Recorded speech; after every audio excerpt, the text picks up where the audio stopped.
tweyanziza nnyo abeekuumira ku Wonderboy UG era nawa subscribing okola omulimu gw'amaanyi nnyo. Olwaleero mbaleetedde ensonga lwaki Derick wammuna ne Spice Diana bakwalagana era lwaki Spice yamukyaziza ewuwe nga naye nga tetunagenda mu nsonga eyo mbadde njagala bajjukiza nti we are proudly sponsored by Baronian Sons. Bano basangibwa Kireka Kamuli Road, batunda obumwa bw'emberenge n'emberenge zennyini obo bwatuuka popcorns bazitunda. Kati katugende mu nsonga lwaki Derick ne Spice Diana bakolagana nnyo muwulire bino.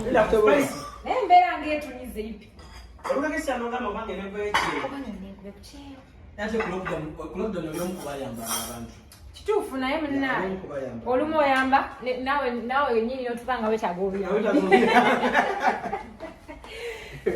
ebyaddala baandika okuyamba nga tulooza bane katuyambagane embeera egenda te eyasuune ebyatuukanga naawe ayambi wetaaga obuyambi but all in all we are surviving. Spice jango plan ne bonje nabo waleero sagala otuule nnyo wala abantu bajja gamba twakusosodde timwagenze wa Spice ate ne mutuuze ewala ng'ate abagenyi balya anti batugamba masiki tezibaako nga tuli ng'oli wakali nze lumpe. How do you two meet with Derick? Derick nze singa okujjukira natandikira nazo tangenda osooka endala ndakwebaza okuba nti okoze. Amina. I swear only so hard working okoze. Tubeereyo ne tubiraba. Temunneewanya kwa muli wange. To be honest, Spice y'omu ku basooka okukola abanga ostruggle na wali. Nkujjukira ku Soldiers Bar meeting etwasooka ddala okukola. Soldiers Bar yali omugenzi radio yali wali Wandege Bashwanda actually yasooka okuleeta Team Radio and Wizo alikata initially yali Team Radio and Wizo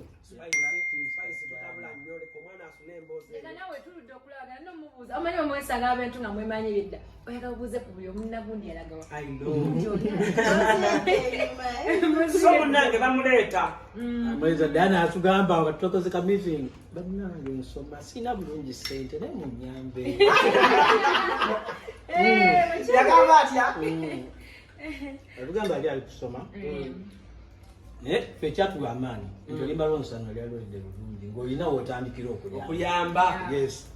Ng'olina wotandikira nagamba munnyambe sina bulungi ssente nsoma kwe bayagira na ku booda nkwana era yali booda yagira ku booda nazo tumiitinga tunyumyamu awo ofaananyi owo tugenda bunoonya Allan tukuwa obulage ku bantu ofaananyi gyebuli obulina ofaananyi tugenda buteekayo Derick obulina obufaananyi obwo obwo bwita buteeka